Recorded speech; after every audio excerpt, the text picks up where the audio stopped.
Okay, I think we'll start with a quick review. ก็เริ่มต้นทบทวนนิดหนึ่งนะครับเผื่อพี่น้องตอบขึ้นมา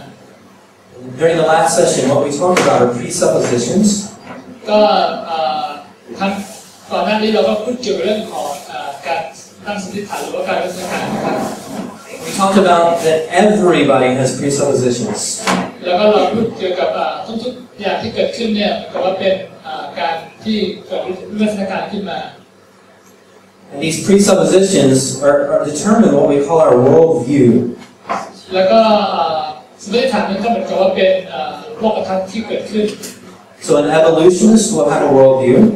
แล้วก็วิวัฒนาการก็เป็นเรื่องของโลกทัศน์ที่เกิดขึ้นด้วยเหมือนกัน An evolutionist worldview would say that everything evolved. There is no God. แล้วก็วิวัฒนาการก็มีโลกทัศน์ว่าทุกอย่างไม่มีพระเจ้าเกิดขึ้นตามธรรมชาติ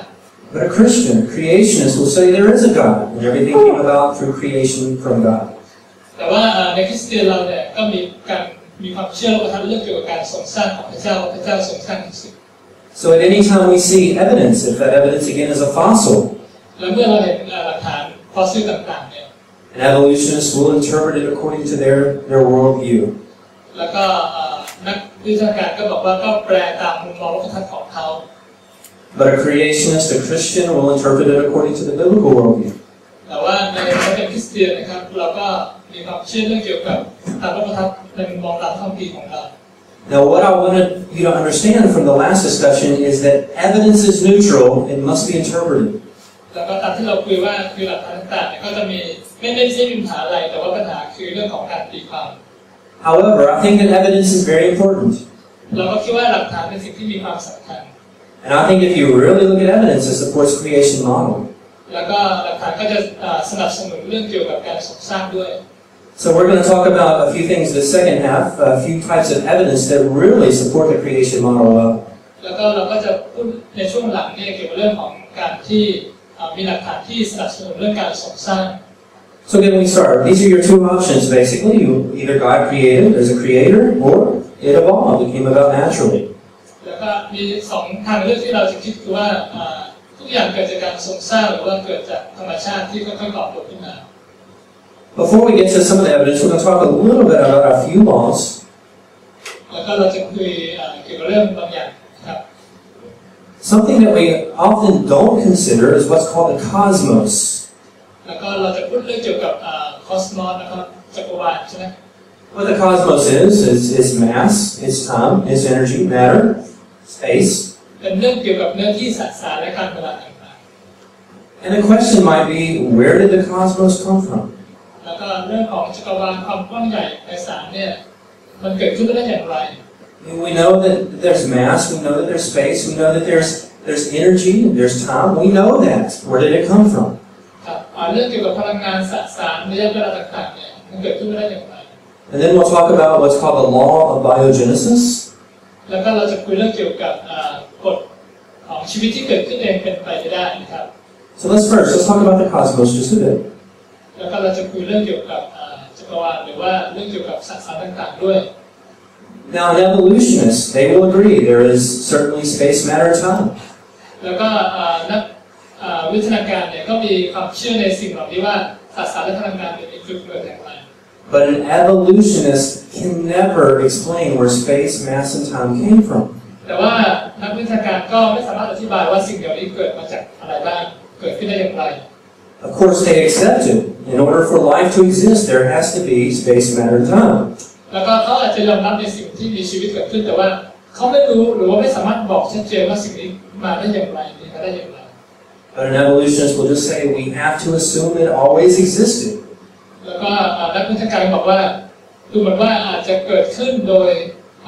มันมีอยู่แล้วนะครับเป็นการตั้งสมมติฐานว่ามันเกิดขึ้นอยู่แล้ว But for a Christian, a creationist, this is very exciting. We don't have to have faith about space, matter, and time.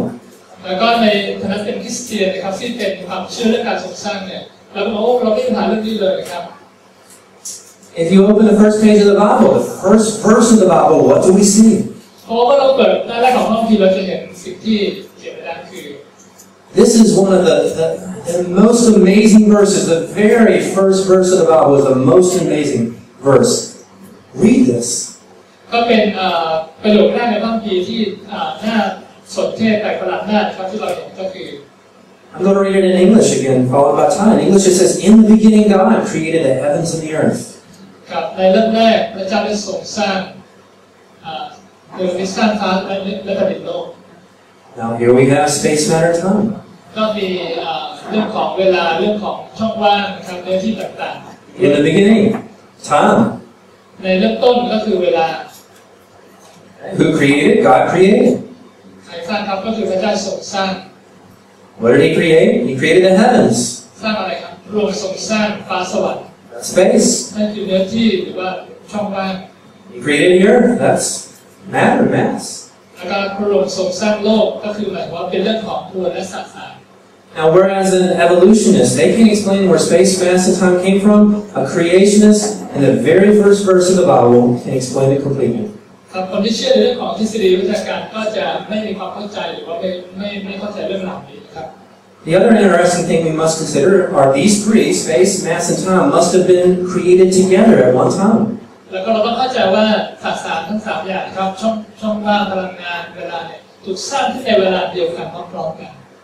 It certainly doesn't make any sense that there is a universe that has space and time, but no matter, or one or the other, without all three together. นี่เป็นสิ่งที่เกิดขึ้นในจักรวาลคือมีการสร้างพร้อมๆกันเกิดขึ้นครับ So this very first verse of the Bible is very important. ครับก็สามารถสรุปในสิ่งที่เกิดขึ้นได้นะครับเราที่บอกได้ What does it say? It says that God is the grand cause. He's a creator. He brought about everything. ก็พระเจ้าทรงเป็นพระเจ้าที่เป็นสาเหตุเป็นเหตุของสิ่งทุกสิ่งที่ยิ่งใหญ่ It also says that God is not the cosmos. He didn't create himself. He created something else, space, mass, and time. พระเจ้าเขาไม่เหมือนกับสสารต่างๆนะครับทุกจุดแต่พระเจ้าทรงเป็นของพระองค์เองอยู่แล้ว It also says that God came before the cosmos. พระเจ้าทรงเป็นอยู่ก่อนหน้าคอสมอสสสารต่างๆอยู่แล้ว And lastly, it's talking about God as the creator, the one who brought about everything. พระเจ้าทรงเป็นผู้เดียวซึ่งทรงสามารถสร้างและพระองค์ทรงทำเช่นนั้นได้ The verb there in the Hebrew suggests that God created everything from nothing. Nothing existed before God created it. มีคำในภาษาฮีบรูว่าพระเจ้าทรงสร้างทุกสิ่งจากสิ่งที่ไม่มีพระเจ้าทรงสร้างให้เกิดขึ้น So it wasn't that God just took things that already existed and started to form them together. No, He created everything. ไม่ได้หมายความว่าพระเจ้าทรงมาปั้นต่างๆนะไม่ใช่แต่ว่าพระเจ้าทรงสร้างขึ้นมาจากสิ่งที่ไม่มีให้มีขึ้นมา So before we even start talking about evidence, space, mass, and time, it supports creation. Evolutionists can't explain it. ก็เราก็พบว่าในเรื่องเกี่ยวกับคอสมอสในจักรวาลเนี่ยการวิทยาการก็ไม่สามารถที่จะตอบโจทย์ได้ก็จะมีเรื่องของการทรงสร้างที่เป็นสิ่งที่เด่นชัดแล้วก็สามารถตอบคำถามนี้ได้ What about the law of biogenesis? เรื่องของกฎของชีวิตนะครับ Let me ask you a question. A lot of you have learned about cells. And if I were to ask you, does life look created, what would you say? แล้วก็อันนี้เป็นเรื่องของสิ่งที่เราพอรู้บ้างคือเรื่องของการเกิดของสิ่งในชีวิตถ้าเราบอกว่าชีวิตของเราเกิดขึ้นมานะครับโดยการทรงสร้างนะครับก็เป็นสิ่งที่น่าจะเชื่อถือได้หรือว่าเรื่องโดยบังเอิญก็จะเป็นสิ่งที่จริงหรือเปล่าเราคิดดู You know, we have scientists that look at the same evidence that you look at, and they will say, well, you know what? It evolved. It evolved. บอกว่าทุกสิ่งที่เกิดขึ้นเนี่ยมันดูเหมือนว่าเป็นเรื่องที่เกิดขึ้นโดยบังเอิญเท่านั้น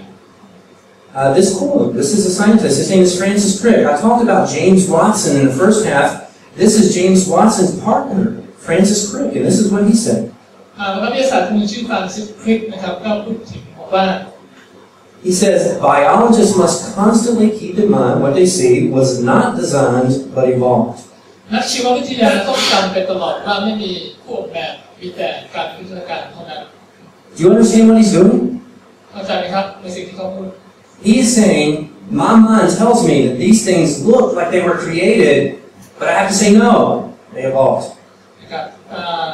นี่เป็นสิ่งที่ต้องมีความคิดแล้วก็มีความคิดว่าสิ่งนั้นเป็นสิ่งที่ไม่สามารถเกิดขึ้นต้องมีการวิทยาการเท่านั้นจะเกิดขึ้นได้ See, if things did not look created, then we as Christians would have a problem, wouldn't we? แล้วก็ถ้าเราเป็นคริสเตียนสิ่งนี้ก็เป็นปัญหาต่อเราด้วยเหมือนกัน But that's not the case. Everything looks like it's been created. It's very complicated. It has order. แล้วก็สิ่งที่เราคิดก็คือว่าทุกสิ่งนั้นเป็นการทรงสร้างนะครับมีความซับซ้อนที่เกิดขึ้น So it's really the evolutionists that have a lot to explain. แล้วก็การวิทยาการเนี่ยมีหลายสิ่งอย่างที่ต้องอธิบายเพิ่มเติมเข้าไป Evolutionists must explain why everything looks created, even though they say it is not. แล้วก็วิทยาการบอกว่าทุกอย่างเนี่ยดูเหมือนว่าน่าจะเกิดขึ้นนะครับแล้วก็มีการเกิดขึ้นแล้วก็อาจจะดูเหมือนว่าเป็นสิ่งที่ไม่จริงแต่ว่าก็อธิบายว่ามันมีความเกิดขึ้นได้